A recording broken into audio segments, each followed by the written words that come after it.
Hello everyone. In this video, I will tell you about mandibular molars. They are larger than any other mandibular teeth. They function with maxillary molars in grinding food. Usually, the sum of the mesiodistal measurement of mandibular molars is equal to or greater than the combined mesiodistal measurement of all the teeth anterior to the first molar up to the midline. So the sum of mandibular molars is equal to the sum of both the premolars and all the three anteriors. Compared to maxillary molars, the crowns of mandibular molars are wider mesiodistally than buccolingually, while in maxillary molars, the buccolingual measurement is greater than the mesiodistal measurement. The mandibular molar crowns are rectangular or pentagonal from the occlusal aspect. Also, these crowns are rhomboidal and inclined to the lingual from a proximal aspect. The first molars are the largest and strongest mandibular molars, while the third molars are the smallest mandibular molars. First molar is the first permanent tooth to erupt in mandibular arch, while the third molars are the last teeth to erupt.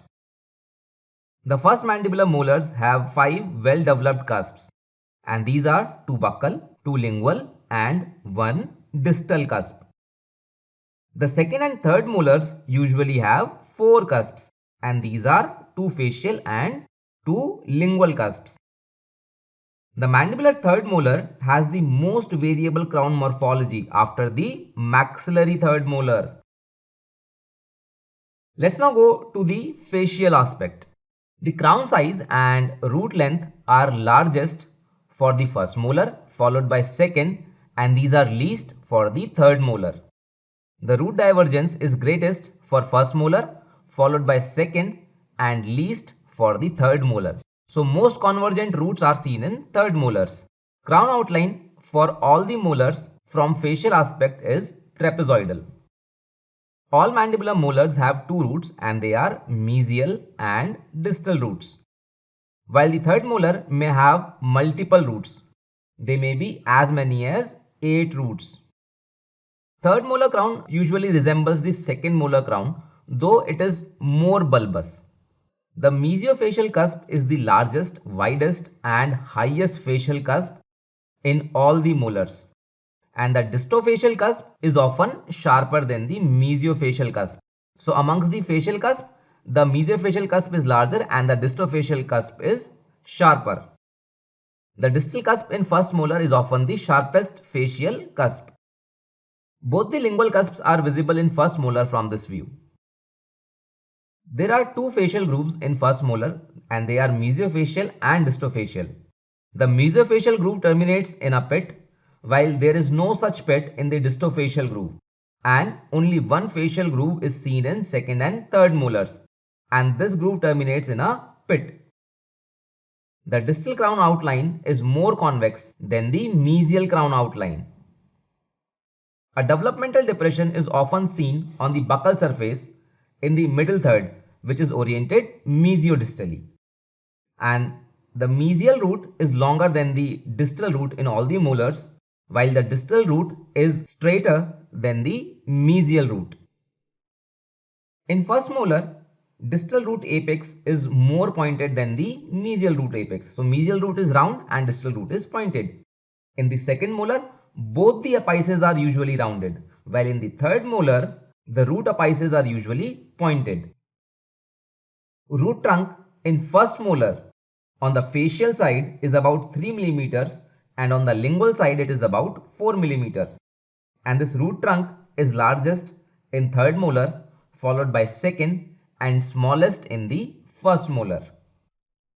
Both the mesial and distal roots have a distal inclination, and this distal inclination of roots is greatest in third molar, followed by second, and least in the first molar.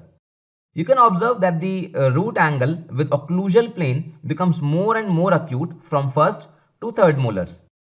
The distal root apex in first molar may project beyond the crown outline. Developmental depressions are present on the mesial and distal side of both the roots.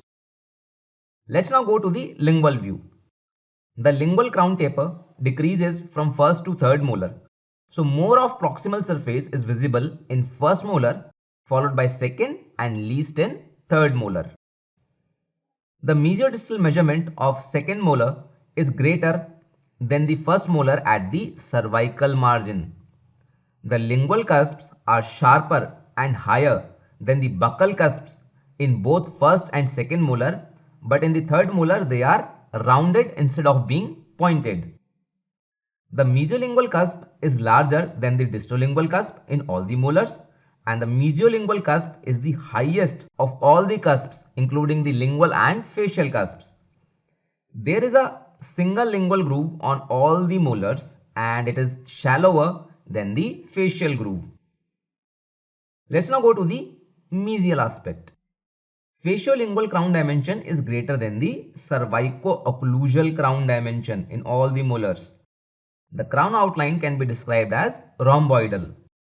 There are only two cusps visible and they are mesiobuccal and mesiolingual, since these cusps are higher than the distal cusps. The lingual cusp appears sharper. The facial height of contour is in the cervical third for first and second molars, but it is in the middle third for the third molar. So facial height of contour is higher for the third molar. The lingual height of contour is in the middle third for all the molars. From mesial view, only mesial root is visible as it is broader than the distal root. The mesial root apex is sharper in second molar as compared to the first and third molar. Now compared to the first and second molars, the cusp tips appear to converge in the third molar. So the distance between facial and lingual cusp tips is lesser in third molar as compared to the first and second molars. Let's now go to the distal view. As compared to the mesial view, more facial surface is visible as the crown tapers distally. The buccal surface shows more taper than the lingual surface. Notice in the second and third molars, not as much facial surface is visible as in the first molar. Some part of all the five cusps in first molar may be seen in this view. The end of the distobuccal developmental groove in first molar is located on the distal surface. So you can see the distobuccal groove here. No distobuccal groove is present in second and third molars. More occlusal surface is visible from distal as compared to the mesial view, as the distal marginal ridge is more cervical to the mesial marginal ridge. Since the distal root is narrower than the mesial root, the mesial root is visible in all the molars, but the visibility of mesial root is less in first molar. Notice only the lingual border is visible in first molar. Let's now go to the occlusal view. Mesiodistal dimension is greater than the faciolingual crown dimension by about 0.5 to 1.2 millimeters. In the first molar, the greatest faciolingual crown dimension is at the distofacial cusp. Here, the facial outline is most prominent, as you would notice. But the greatest faciolingual dimension in second molar is at the mesiofacial cusp. The occlusal crown outline form is either pentagonal or hexagonal in the first molar. In second molar, it is rectangular, and in third molar, it is ovoid. The third molar may have 4 or 5 cusps, so it may either resemble a second molar or a first molar. The third molar may have as many as 8 cusps, or sometimes even the distolingual cusp may be missing. So only 3 cusps may be identifiable. The facial surface visibility is more than the lingual surface, and this is due to lingual crown inclination. All the crowns taper lingually from buccal surface, and this taper is more in first molar as compared to the second and third molars. All the crowns show a distal taper. This taper is more on the buccal surface than on the lingual, and more in the first molar than in the second and third molars. Let's now see the relative cusp size in molars. In first molar, the largest cusp is mesiofacial, followed by mesiolingual, then distolingual, then distofacial, and the smallest cusp is distal. In second molar, again the largest cusp is mesiofacial, followed by mesiolingual, then distofacial, and here the smallest cusp is distolingual. In second molar, the development of distofacial cusp is about same or more than in first molar. That's why here the smallest cusp is distolingual instead of distofacial, which was smaller in first molar. In third molar, mesiolingual cusp is the largest cusp, followed by mesiofacial, then distolingual, and distofacial is the smallest cusp.